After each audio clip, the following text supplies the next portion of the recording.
And to break it all down for us, Dr. Lou. Coach, welcome back to the Rick and Bubba Show. How are you, friend? Guys, truth the matter is, if I want to sound like a guy on your show earlier this week, I could. But I thought you wanted Coach Lou Holtz segment. Not a segment with George Bush impersonating Lou Holtz. And to be honest, that hurt my feelings. That half the two sexiest fat men alive thought this impression more accurately portrayed the real Lou Holtz than yours truly. But if my memory serves me correctly, not even my Bama bash last week could sway the votes in favor of the oversized wannabe Lou. Not even my Bama bash. Well, I thought you'd really got yourself in trouble with Alabama fans last week. I mean, we were all very uncomfortable. Yeah. Bubba, be glad you weren't here. Yeah, I always, when I'm gone, I seem to always catch the email from you. I appreciate that. So you're saying even though the Bama fans got mad at you, they still think you're the best Lou? George W. Bush only got one vote. Coach Lou Holtz got 3 votes. That's really all that matters, guys, isn't it? That's really all it was. So now let's move on to a calmer, more accurate Lou impression. More accurate? Who has been wanting to address this issue anyways. Okay, good. Recently, there's been an influx of Lou impressionists coming out of the woodworks. And to be honest, it all makes sense. 2 sexiest fat men alive get what Sports Illustrated dubs as, and as I quote, just like the real thing. And others are going to follow suit. But the truth is, I'm the Notre Dame Fighting Irish of Lou impressionists. which means I'm the best no matter what anybody says or how good anyone else is. So to all you impressionists, I commend your efforts, and am sincerely flattered. But realize that you are nothing more than another mark made of me because I'm your daddy. That's good. I like it a lot. Not just a little. You really like it. Now let's talk. Let's talk some college football now. All right, let's put that behind us. All right. First off, I just want to congratulate Spady on the huge victory for the Mississippi State Bulldogs this weekend against the Florida Gators down in the swamp. Thank you, Lou. The latest loss for the Gators has led to the creation of the website firecoachmeyer.com, which is absolutely absurd considering the Gators' recent success. That is a true story. Oh, really? Wow. So I went to find out what idiot started this website, and according to the official registrar records from GoDaddy, the domain name is owned and operated by a man named Urban Meyer III. What's even more ironic is its primary sponsors: Alka-Seltzer, Pepto-Bismol, and Milk of Magnesia. Get him a pop. He can't believe he didn't go ahead and step down, though. I know it. He's there. He was so close to leaving last year. On a high note. Well, sort of. And this latest loss by Florida has created a wide-open race in the SEC Eastern Division. Watch out for Vanderbilt Fort Tough. The Conquistadors are not out of the division race. And Georgia is helping resurrect Mark Rixey from his future of selling discount furniture on cable TV. Guys, the bullcrap system standings came out this past weekend, also known as the BCS standings. And yet again, the system has lived up to its name, successfully identifying who shouldn't be the top 2 teams. However, it did get one thing right. The number 3 team in the BCS standings, the Boise State Annoyances.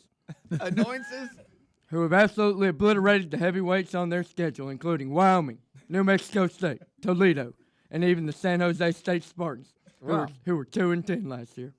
And how can I forget their monumental win over the Virginia Tech Hokie Pokies, who have only lost to the University of Abraham Lincoln.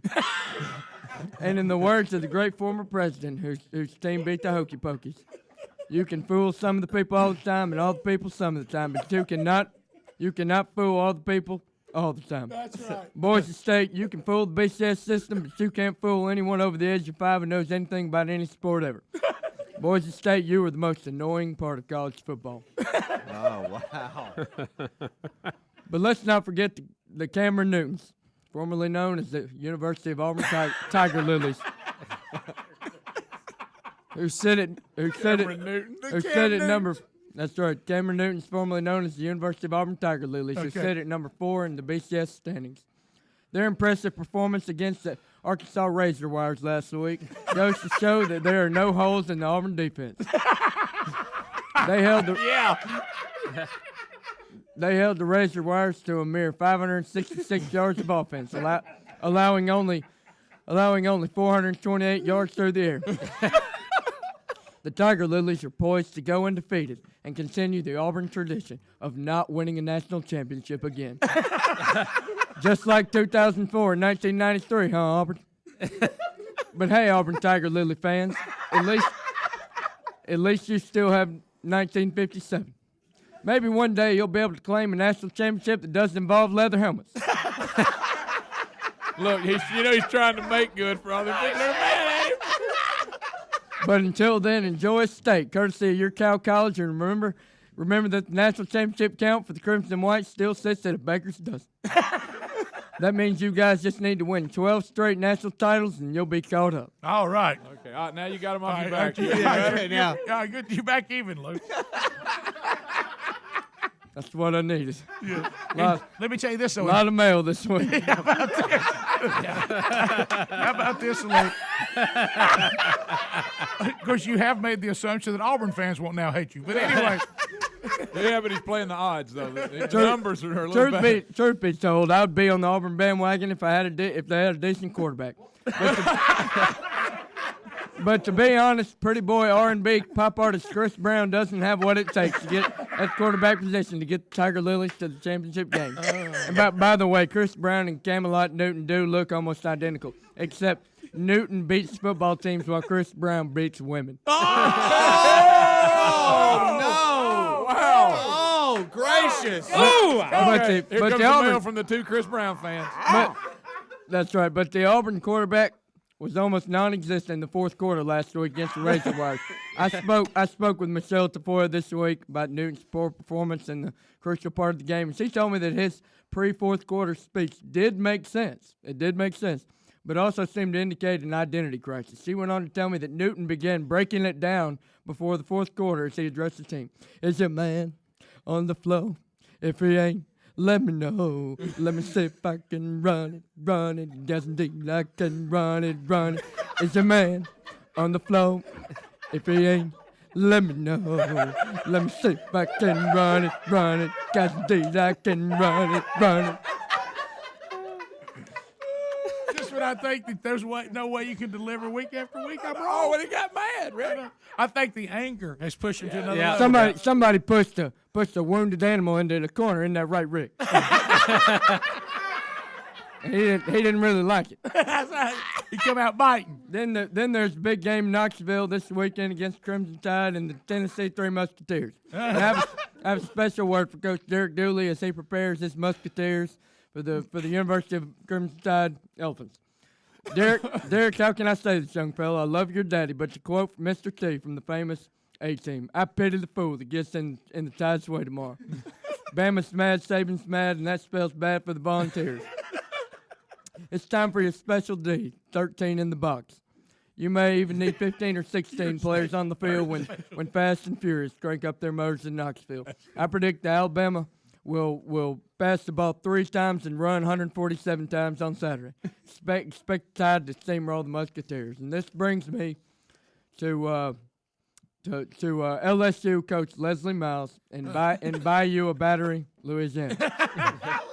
His team is headed into Jordan O'Hare Stadium in Auburn tomorrow for a meeting between the number 4 Tigers and the number 6 Tigers. Oh, boy. And I've got some words for Leslie and the Bingo Tigers. All right, so you're going to fire up LSU with a speech this week. Yep, this for the Bingo Tigers. First of all, be sure and cover your free space when you start the game. Sometimes that extra letter can make all the difference. Did y'all get that, Bingo Tigers? Sometimes my humor is even too good for everybody else. Secondly, kickers, let's focus on the fundamentals of being an LSU kicker this week. Practice your chest passes and your bounce passes. You never know when you'll need to pull them out of your magic honeys. Next, beware that Pat Dryfield is surrounded by hedges, not clovers. And because your opponent specializes in agriculture, you will be hard-pressed to find any clover patches on the field. Due to this unfortunate circumstance, you may be in trouble come fourth quarter tomorrow.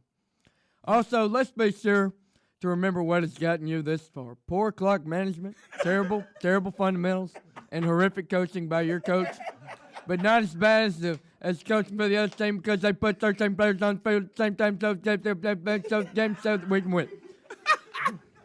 And finally, I have a story that will no doubt inspire you for this week's matchup. Oh, story. Good. I was outside playing backyard football, skipping my grandsons this past week. And as I laid out on a post corner route to catch the ball, I landed on my head and I'm not really sure what happened after that.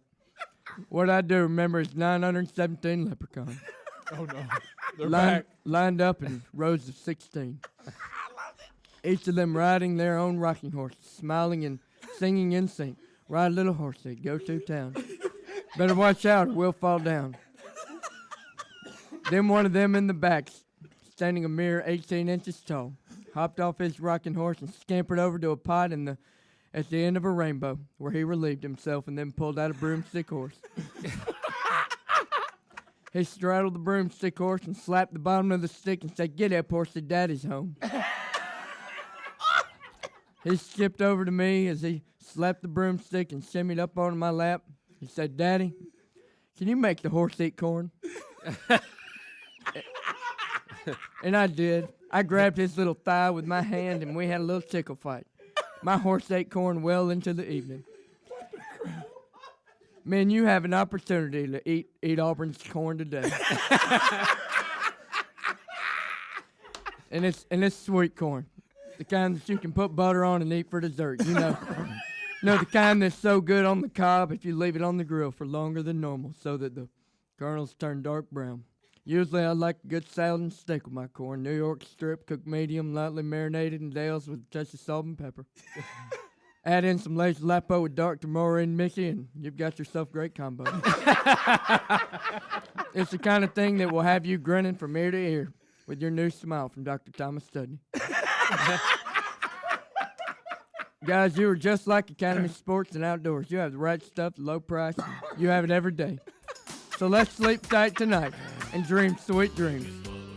Oh, my. And in the morning, drink plenty of milk because you may need it when Auburn stuffs a whole package of Cam Newtons down your throat. LSU 24, Auburn 0, Cam Newton 28.